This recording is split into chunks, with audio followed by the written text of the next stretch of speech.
Assalamualaikum warahmatullahi wabarakatuh. Berjumpa kembali dengan saya, reporter Ipingnya Buruh.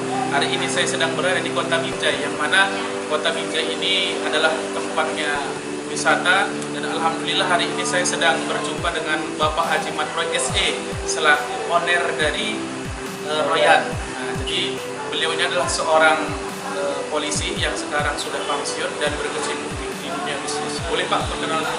Ya, terima kasih. Nama saya Haji Matroy. Saya pensiunan dini dari kepolisian. Sekarang menjadi Ketua DPP Sumut. Anies pemimpin 2024. Jadi relawan tentang kemenangan Pak Anies.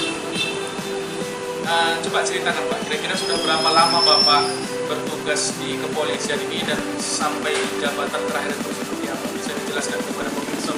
Ya, terima kasih. Kami sudah lebih dari 30 tahun menjabat jadi anggota Polri.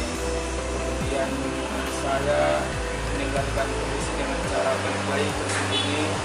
Nanti sebenarnya itu di tahun ini 4 tahun yang lalu kami sudah dulu dengan harapan ingin mengembangkan bisnis dan ingin berpolitik, yaitu bagaimana pada saat itu waktu zaman Prabowo kami ikut sebagai relawan. Nah, kemudian sekarang kami ikut menjadi relawan Pak Anies, karena sekarang yang ada namanya Pak Anies di dalam mencalonkan diri menjadi presiden dari ke-8. Nah terakhir Bapak bertugas di Polda kan ya Pak ya? Kira-kira itu terakhir tempat Bapak menjabat di Polda. Apa kira-kira membuat Bapak itu ingin pensiun? Karena tadi saya ingin fokus menyelesaikan permasalahan dalam dunia bisnis saya dan mengembangkan. Kemudian saya juga ingin berpolitik. Karena kalau selama saya bertugas menjadi anggota Polri tidak boleh berpolitik. Jadi harapan saya bisnis berjalan, politik berjalan. Yang mana bisnis saya itu mengurus para UMKM seluruh Indonesia di bawah naungan organisasi APindo, Asosiasi Komunis Indonesia.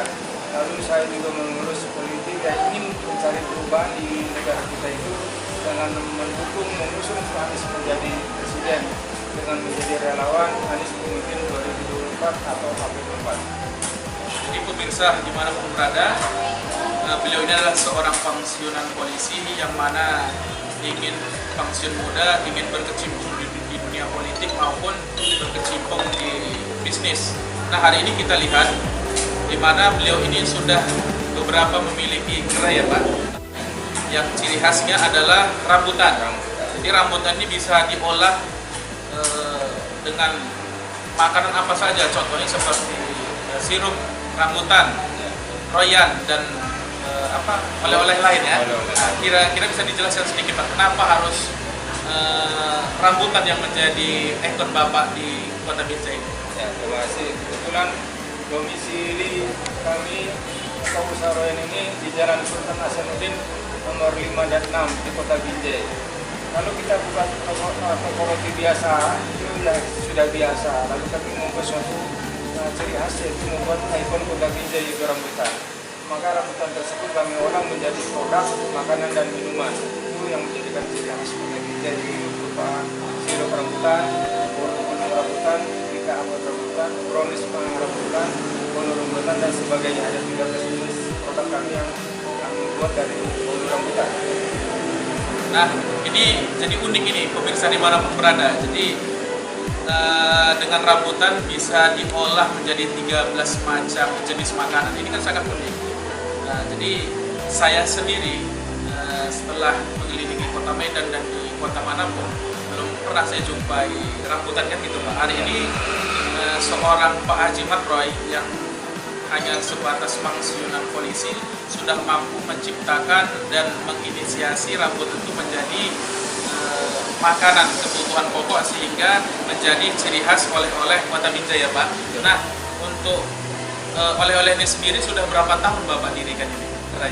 Kami sudah bangun tanggal 13 Mei 2013 yang lalu sampai dengan sekarang ini. Jadi sudah kurang lebih sekitar hampir 10 tahun. Nah, teringatnya Pak, kira-kira selain roti ini, ada nggak usaha Bapak lain? Banyak. Kami juga punya home industry sendiri, yaitu pembuatan pabrik sirup. Kami juga punya MIB Mart di beberapa tempat. Kami juga punya usaha jus lemon, punya usaha kerajinan tangan, dan beberapa produk-produk lainnya yang kami tampung dari seluruh Indonesia. Karena Home Juicery ini yang mencakup seluruh produk-produk yang dibuat oleh para pelaku UMKM dari mulai makanan, minuman, handicraft, dan produk lainnya. Jadi bisnis usaha di lain UMKM itu ada nggak Pak kira-kira seperti itu? Minuman, handicraft, dan produk lainnya. Jadi bisnis usaha di lain UMKM itu ada nggak Pak kira-kira seperti itu? Yang saya dengar itu di bidang properti. Ya, properti kami ada di 3 tempat. Pertama, kami membangun pelangi asri di Jalan Purwosari, kami membangun Platina asri di Jalan Platina, kami membangun Patumbak asri di Jalan Patumbak. Ada 3 tempat, 3 lokasi ya Pak? lokasi. Jadi pemirsa dimanapun berada, Pak Roy ini adalah seorang pengusaha yang sukses, bisa dikategorikan pengusaha Kota Medan, bahkan Sumatera Utara. Beliau banyak memiliki jenis usaha, bahkan bukan hanya saja makanan, ada MBB Glau, kemudian ada juga properti, yang mana properti ini sudah berdiri di 3 titik. Bayangkan pemirsa dimanapun berada, sudah 3 titik. Jadi ini bisa menjadi motivasi dan bisa menjadi semangat bagi kita untuk mencontoh seorang Pak Roy itu seperti apa sih, yang hanya berlatar belakang seorang polisi, namun beliau bisa berkarya. Nah, hari ini beliau yang sama-sama kita lihat sekarang ini, beliau berkecimpung di dunia politik. Kenapa beliau berkecimpung di dunia politik? Karena usaha beliau itu sudah berjalan, bahkan sistem dan manajemennya sudah berjalan tanpa beliau itu harus turun di lapangan, kan begitu kan Pak? Nah, hari ini beliau itu sudah berkecimpung di dunia politik, bahkan beliau sekarang ini wakil ketua DPP Anies P24. Nah, ya, jadi untuk Sumut beliau adalah seorang ketua umum DPD Pak ya, DPW AP24. Nah, gimana Pak kira-kira? Bisa diceritakan kenapa Bapak sekarang berpolitik, yang awalnya dulu bisnis, sekarang bisa berpolitik? Apa kira-kira yang menjadikan Bapak itu ingin berpolitik? Saya keluar dari kepolisian karena ingin perubahan. Pada saat zaman Prabowo, kami juga sudah turun ke lapangan, juga berdarah-darah dengan relawan lain, namun belum berhasil. Untuk Pak Anies, kami harus lebih berdarah lagi, lebih maju lagi.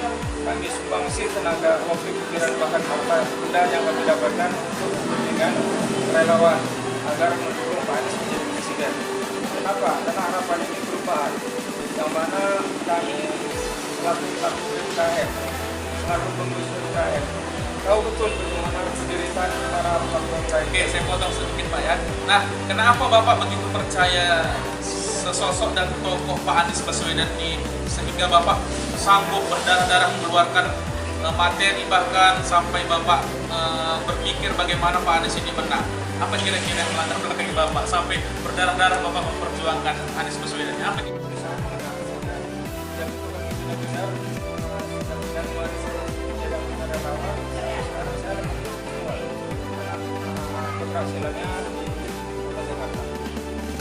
Nah, beliau ini seorang Pak Haji Marwan SI yang begitu percaya dan yakin dengan sepak terjangnya Pak Anies Baswedan, dan beliau yakin bahwasanya Pak Anies Baswedan ini adalah menjadi presiden RI nantinya di 2024. Jadi saya memohon kepada pemirsa dimanapun berada, yang sama-sama kita pilihlah calon pemimpin yang adil dan bijaksana sehingga dapat mengayomi masyarakat yang ada di Indonesia. Nah, kira-kira Pak, setelah nanti Bapak memenangkan Pak Anies Baswedan ini, apa harapan Bapak ke depan?